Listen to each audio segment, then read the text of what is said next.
బ్రహ్మశ్రీ చాగంటి కోటేశ్వరరావు గారు, బ్రహ్మశ్రీ గరికపాటి నరసింహారావు గారు, బ్రహ్మశ్రీ శ్యామవేదం షర్ముఖ శర్మ గారు, స్వామి ప్రణవానంద గారు, వీరితో పాటు ఇంకా తెలుగు రాష్ట్రాల్లో ప్రపంచవ్యాప్తంగా ఉన్న ప్రవచనకారులందరికీ కూడా విన్నపాలు.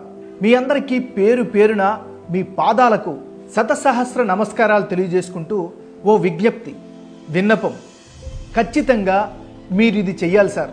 మీ ప్రవచనాల్లో మన హిందూ సోదరులకి క్రమశిక్షణ గురించి ఖచ్చితంగా చెప్పాలి సార్. పర్వదినాల్లో ఇంట్లో పూజ చేసుకున్న ఫలితం వస్తుందని మీ స్టైల్లో కాస్త గట్టిగా చెప్పండి సార్.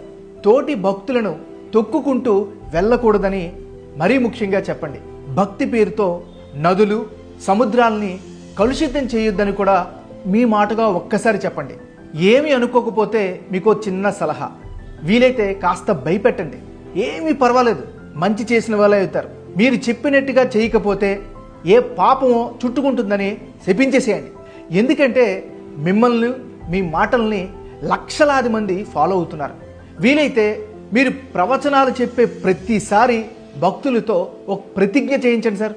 ప్రజల ప్రాణాలను పర్యావరణాన్ని కాపాడే శక్తి మీ మాటలకుంది.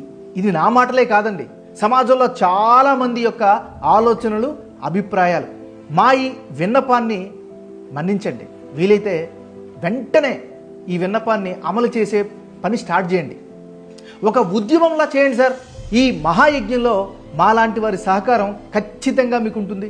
వరుసగా దేవాలయాల్లో తొక్కిసలాటలు జరుగుతున్నాయి. అన్యం పుణ్యం ఎరిగినటువంటి అతి సామాన్యులు ప్రాణాలని పోగొట్టుకుంటున్నారు. ఈ ఆవేదనతో, ఈ బాధతో ఈ వీడియోను చేస్తున్నాను. ఈ వీడియో చూసే ప్రతి ఒక్కరికి కూడా నేను ఒక రిక్వెస్ట్ చేస్తున్నాను. దయచేసి ఈ వీడియోని వీలైనంత మంది, ఎక్కువ మందికి షేర్ చేయండి.